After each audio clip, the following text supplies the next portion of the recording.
Hi everybody, I just thought I'd give you a quick explanation of the differences between Bbot, Bluebot, Tailbot and mTiny. By the end of this session you'll be able to clearly explain the key differences, know what age group to target, curriculum links and a few little selling points that you might like to use.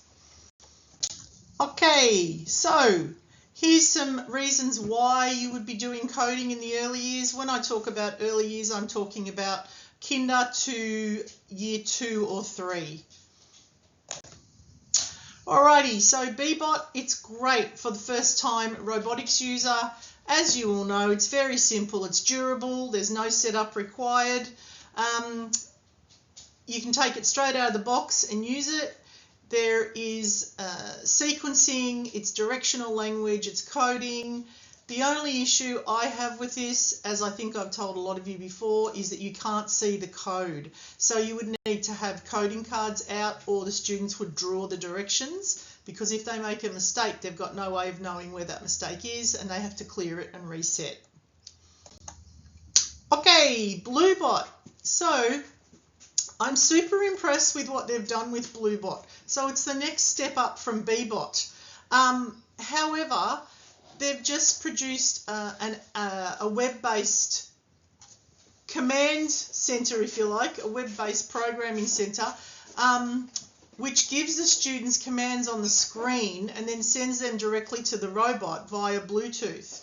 So it's introducing them to like digital programming on the screen. I think this is a fantastic idea and it's brought Bluebot to the next level. I've given the link there if you want to have a look at it yourself. And on the screen, this is what you will find. So when you go into that web-based platform, you will see Explorer mode, where everything that the Bluebot is doing there, the commands they put in, the Bluebot will move around here on the map. Then there's a challenge mode, so a few little witches' hats and things are put in there. The students can put them in, or you can put them in as a teacher, and then the students have to navigate their way around those obstacles. And lo and behold, now we have word-based coding here for Bluebot. This brings Bluebot to a new level because it's easy. You can use it straight out of the box, and now you can use it on computer and match the two. So the students are seeing code on the computer and that it's relayed onto their Bluebot and the Bluebot works. Tailbot. So this encourages kids to communicate, predict and problem solve. So there are 3 levels to this. So first of all, the Tailbot tells a story and it moves around the mat while it's telling the story. So it might tell a story of going to the zoo and it met a pink hippopotamus, so it'll go to the hippopotamus and then it'll go and get fairy floss and it'll go to the elephant, and it talks to the students while it's doing that.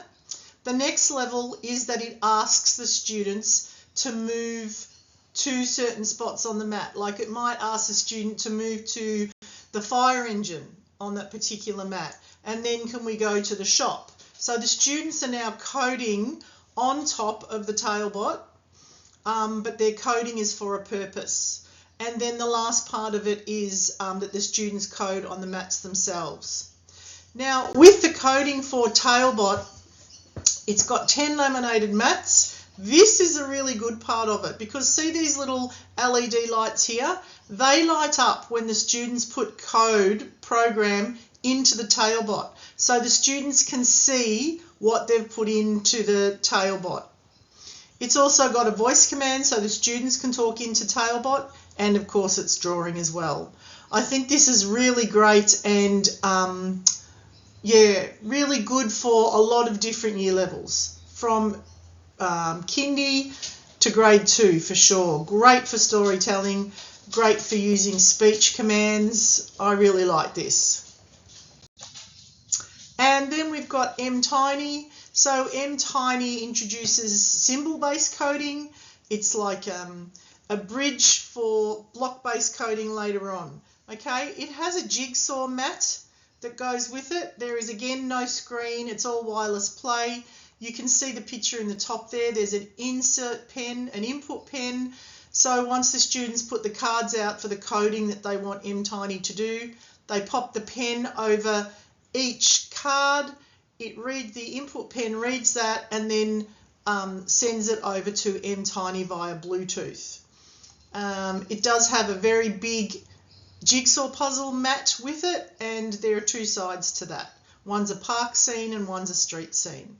Really good for early coding, it's story-based, and it is very engaging. So how do you match the robots to the classroom? Well, this might help you with when you're talking to the class teachers. And some other little things when you're speaking to teachers that you might, like to use. I'm just showing you how it's all aligned to the Australian Curriculum version 9. And next time you're speaking with an educator, hopefully you'll be a little bit more confident to match the right robot to their classroom needs. But please remember that I'm always here by email or phone for you to contact, and I can help teachers do exactly that, meet their classroom needs. Hope this was helpful. See you later.